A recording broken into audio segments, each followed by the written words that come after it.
Hey guys, it's T. Mitchell from Traveler's Cart, and we just wanted to give a huge thank you to Rice University for always supporting local Houston restaurants. Today, Morgan and I are delivering a big catering order to the university. Let us take you behind the scenes. We begin with some very difficult news breaking right now. A family of four found dead inside a home in River Oaks. Police say they are investigating this as a murder-suicide after a babysitter called for a welfare check. First, new developments in an apparent triple murder-suicide in the River Oaks neighborhood. A family of four, including children, found dead inside a home.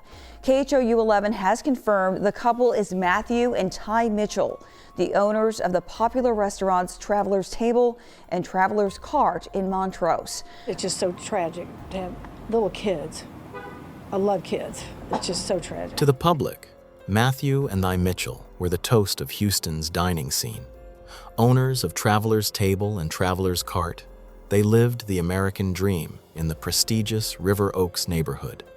But on the evening of Monday, the 4th of May, 2026, the dream ended in a tragedy that has left a city in shock. It took a welfare check at a home on Kingston Street to reveal a silence that spoke of a horrific reality. Today, we're looking at the timeline of a family whose life seemed perfect until the moment it wasn't. What happens when the pressure of public success hides a private collapse? This is an active and evolving investigation.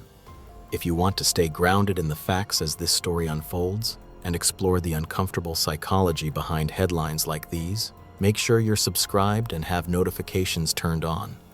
We're tracking the Mitchell case as the details develop, peeling back the layers that the news cycle misses. Let's get into the timeline.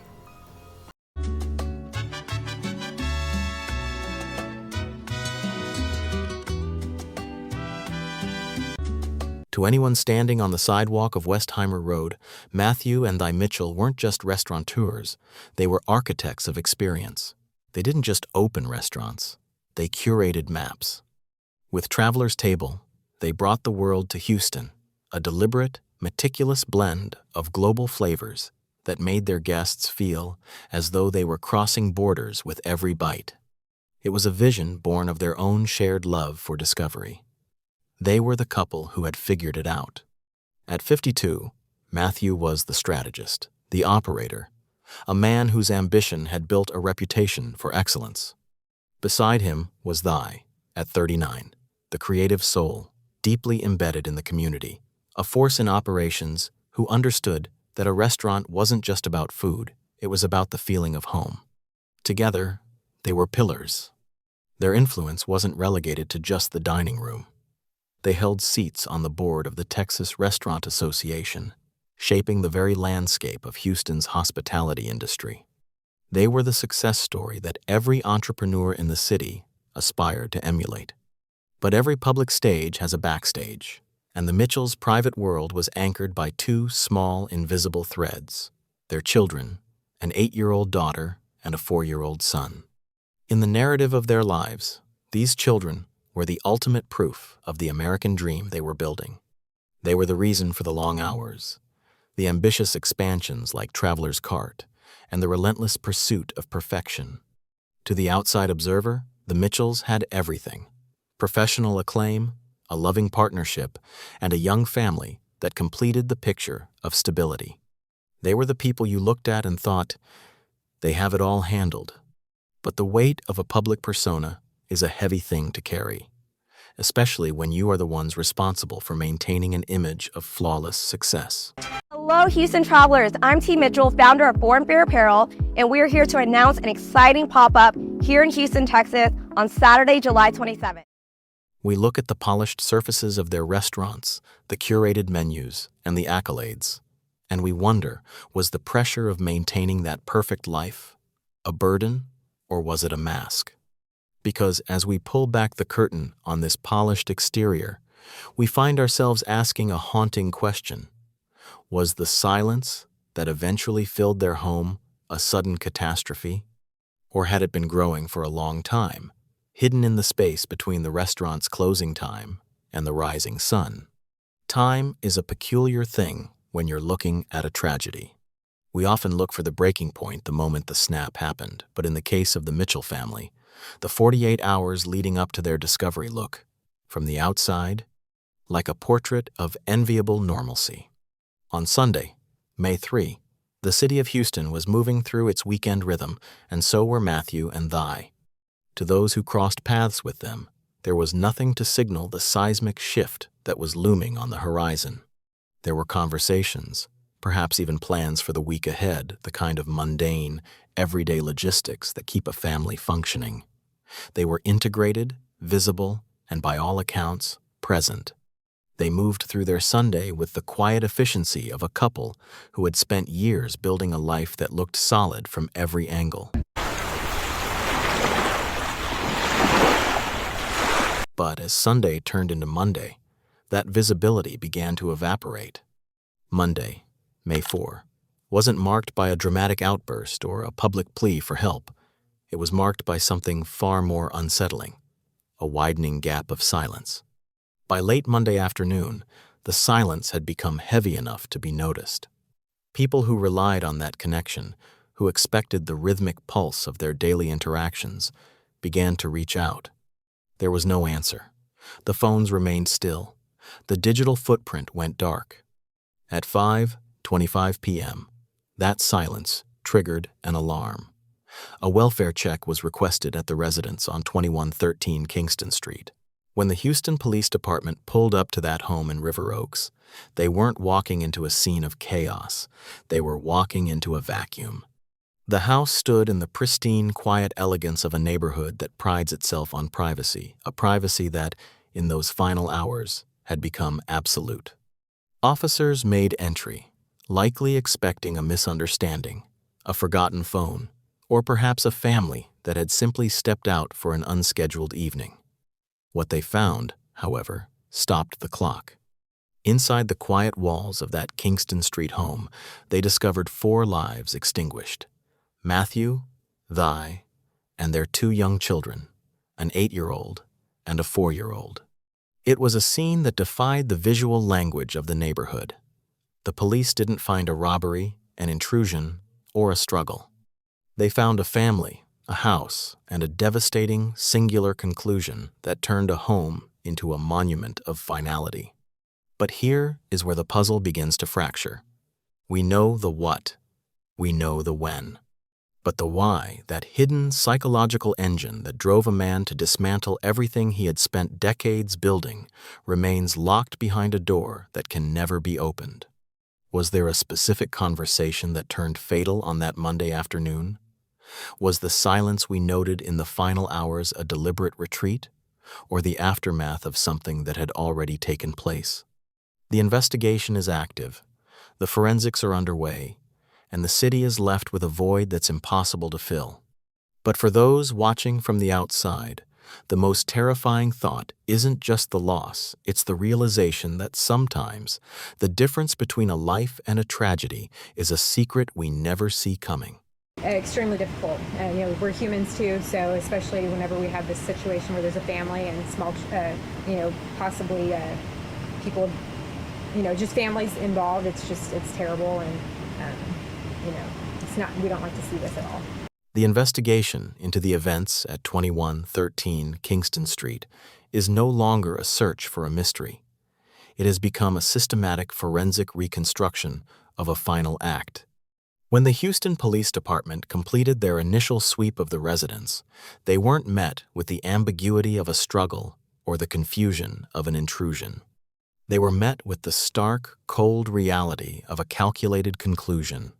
Official reports from the HPD Homicide Division have been precise, stripping away the public veneer of the Mitchell success story to reveal the forensic truth. All 4 victims, Matthew, Thy, and their 2 children, 8-year-old Maya and 4-year-old Max, were discovered inside the home, each suffering from fatal gunshot wounds. HPD officials have formally categorized the incident as a murder-suicide. The evidence gathered at the scene, the positioning of the victims, the trajectory of the ballistics, and the forensic timeline points to a single, devastating sequence.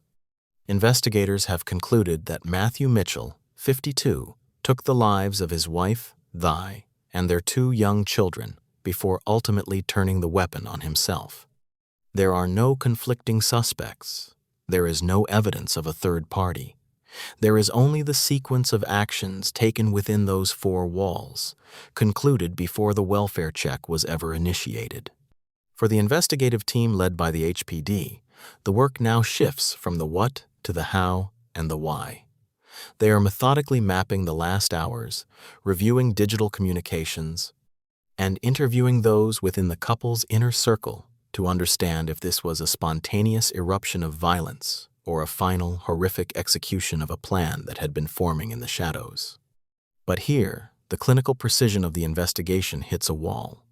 While the physical evidence tells us what happened, it cannot explain the internal erosion.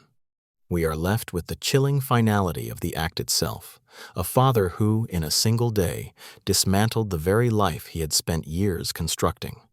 The evidence is clear, but the motive remains a ghost in the machine. As the Harris County Institute of Forensic Sciences completes their findings, the question that haunts the city isn't about the weapon or the entry, it's about the man behind the gun. You're stupid.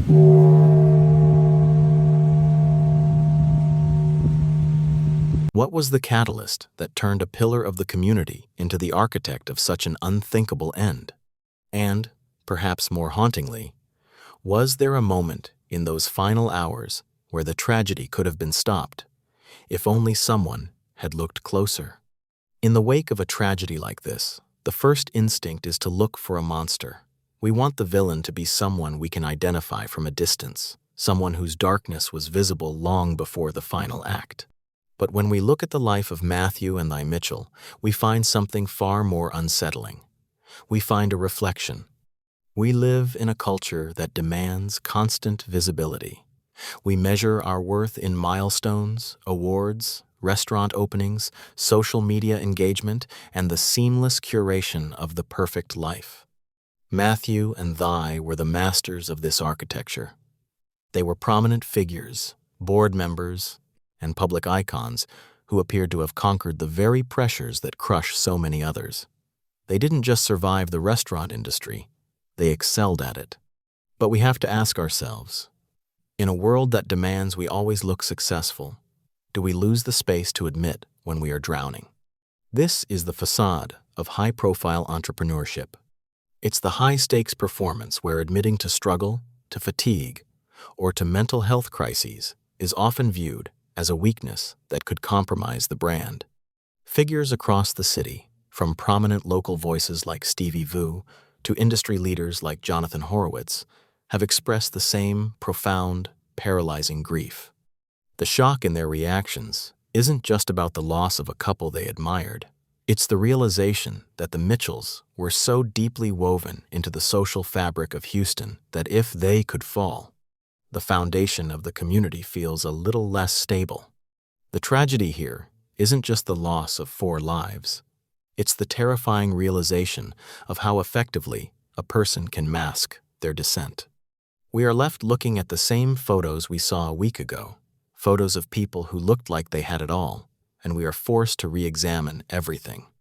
Was the pressure of being the restaurateurs of the year, the anchor that held them down?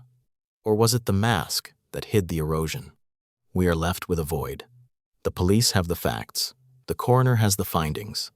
But the why, the human story, the internal collapse that moved from an award-winning career to a house of silence on Kingston Street, that remains a puzzle we may never truly solve.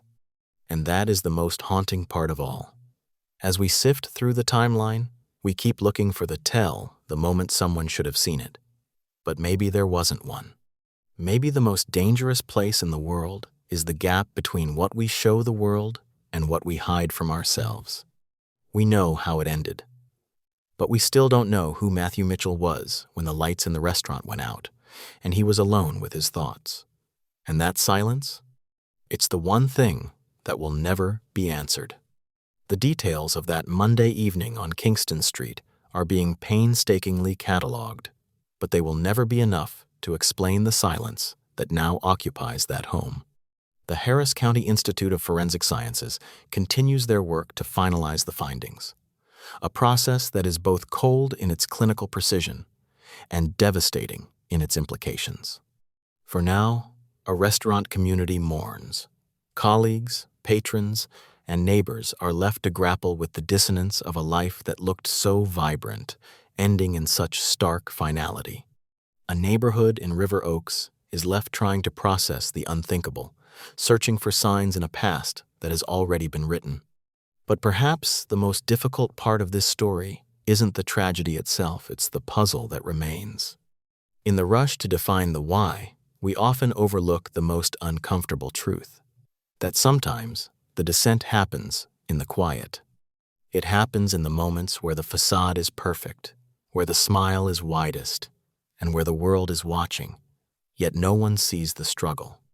We are left with the lingering question of whether this was a singular, spontaneous collapse, or the culmination of a pressure we are all, in some small way, complicit in creating by demanding that everyone around us remain invincible. True crime isn't just about the what, it's about the why. It's about understanding the human condition in its most fragile state. If you value investigative reporting that gets to the truth behind the headlines, subscribe to The Dark Minds. Let's keep the conversation respectful in the comments. And if you or someone you know is carrying a burden that feels too heavy to name, reach out. You don't have to carry it in silence. We'll be here, tracking the developments as they come, searching for the truth in the spaces between the lines. Until next time.